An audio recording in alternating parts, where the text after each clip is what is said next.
Imagine standing at your workplace doing your job, following your company policy, and suddenly somebody looks at you and says, "Go back to your country." These words, they may look very short, but they carry generations of prejudice. Now, this is exactly what happened to an Indian woman named Devika working at a gas station in Canada. Well, the disagreement started over something very simple, a fuel refund. That's right, the customer repaid for fuel but did not use the full amount. The whole system automatically refunded the remaining balance to her card. A routine process it was, something that happens every single day. But instead of listening to the explanation, the customer allegedly became abusive. Then came the racist remark, "Go back to your country." Can you think about that? Thousands of Indians leave their homes to build better futures abroad. They work long shift, they pay taxes, they contribute to this whole society. They become part of the communities where they live. Yet, some still face discrimination simply because of where they come from or how they look maybe. What impressed many people was Devika's response.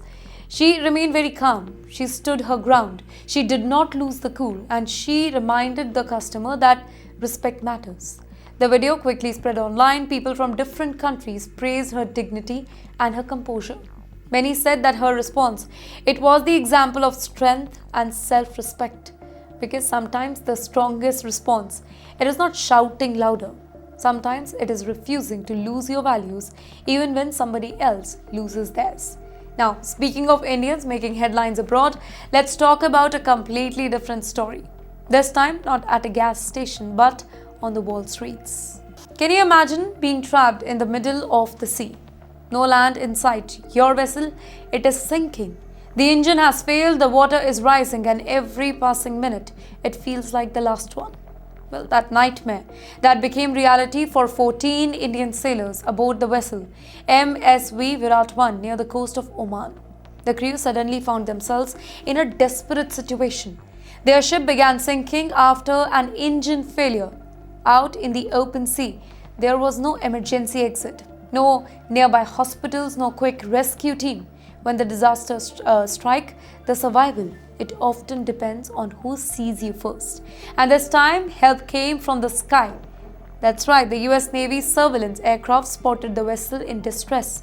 Rescue procedures, they were launched. Life raft, they were deployed.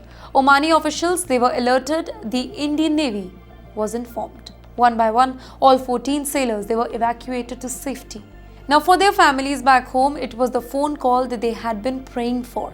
Mothers, fathers, wives, children who feared the worst, they suddenly received the news that their loved ones were alive. But this rescue story, it carries another painful layer. Just days earlier, 3 Indian seafarers, they had reportedly been killed in military action linked to the tensions in the Gulf region. Though their families are still searching for a lot of answers. While 14 Indians, they were rescued, 3 others never made it home. Their loved ones, they are still living with grief and unanswered questions, and that raises a difficult question. When global powers fight geopolitical battles, who pays the price here? Very often, ordinary people. The people who simply are trying to earn a living because they are caught in the middle of the biggest confrontation.